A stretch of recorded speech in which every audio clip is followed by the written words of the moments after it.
Oke, Bu Ernest, lanjut. Saya lagi ya. Iya. Oke, bismillah. Assalamualaikum Bu Ernest. Bu Ernest ada waktu sebentar? Waalaikumsalam, Bu. Kebetulan ada waktu kosong nih. Apa nih yang bisa saya bantu? Saya ingin cerita nih sama Bu Ernest tentang permasalahan yang saya sedang hadapi beberapa akhir-akhir inilah pokoknya. Baik, Bu. Apa yang ingin Bu ceritakan sama saya? Begini Bu, saya kok merasa akhir-akhir ini anak-anak di kelas itu kurang bersemangat ya Bu ya, kurang aktif gitu dalam pembelajaran. Dan yang membuat tugas pun sekitar 45% saja gitu Bu yang mengumpulkan tugas. Oh, begitu. Jadi kita ini mau ngobrol tentang siswanya Ibu yang semangat belajarnya kurang, kemudian kurang aktif. Jadi dari obrolan kita hari ini apa yang Ibu harapkan? Saya sih mengharapkan bisa mencari solusi dari permasalahan yang sedang saya rasakan ini Bu, supaya siswa saya, murid-murid saya kembali bisa aktif dan bersemangat di dalam pembelajarannya. Begitu Bu. Hmm.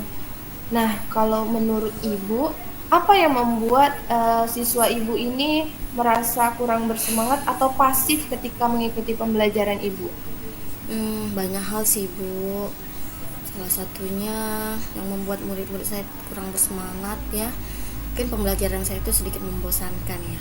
Saya monoton gitu, terlalu banyak ceramah Bu. Kemudian saya juga sepertinya kurang memberikan mereka kesempatan Bu untuk berpendapat, untuk aktif dalam proses pembelajaran. Jadi, Ibu merasa kalau pembelajaran yang Ibu berikan ini masih teacher center gitu ya, Bu ya? Iya. Ya, jadi kalau menurut Ibu, eh, siswa itu menginginkan pembelajaran seperti apa, Bu? Biar lebih semangat dan lebih aktif ketika mengikuti pembelajaran. Kalau saya pikir sih Bu, pastinya murid-murid menginginkan pembelajaran yang mengasyikkan gitu ya Bu ya, supaya mereka bisa aktif dalam pembelajaran dan pastinya pembelajaran nantinya tidak membosankan gitu Bu. Saya sepakat dengan yang Ibu sampaikan. Lalu kalau menurut Ibu, eh, siswa itu harus kita kasih pembelajaran seperti apa, Bu? Biar dia merasa tidak bosan dan asyik gitu dalam belajar.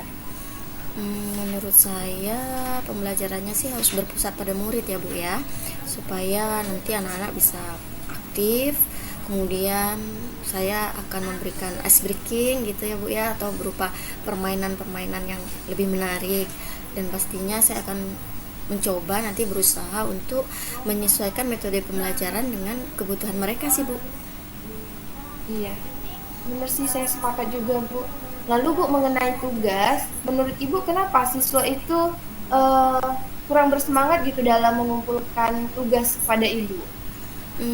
Sepertinya tugas yang saya berikan itu mungkin terlalu banyak ya Bu ya, pertanyaannya pun lumayan banyak.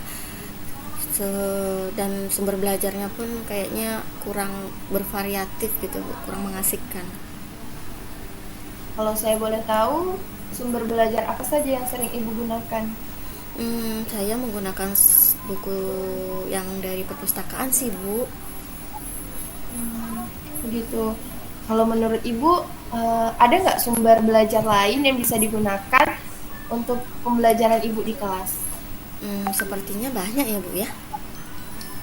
Dari YouTube mungkin, atau dari artikel di blog, tulisan-tulisan ilmiah di internet juga kayaknya bisa ya Bu ya, atau bahkan yang sedang tren sekarang gitu seperti Iya, iya. TikTok, reel di IG juga bisa kayaknya ya Bu ya. Saya setuju sekali lah sama di pendapat Ibu ini.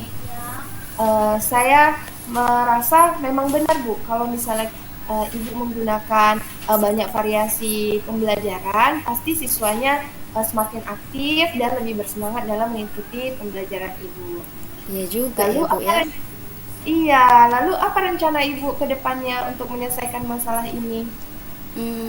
Saya yang pertama akan merancang pembelajaran yang pastinya mengasihkan gitu ya, menggunakan sumber pembelajaran yang lebih bervariasi, bisa menggunakan YouTube tadi tuh, TikTok.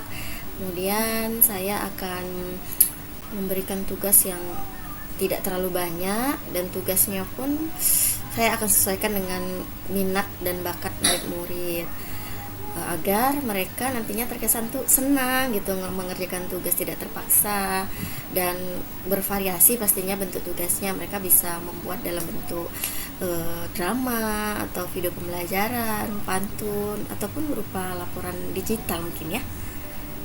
Wah, keren sekali ide dalam rencana Ibu. Semoga berhasil ya Ibu ya. Amin. Lalu, apa komitmen Ibu terhadap rencana yang sudah Ibu sampaikan tadi?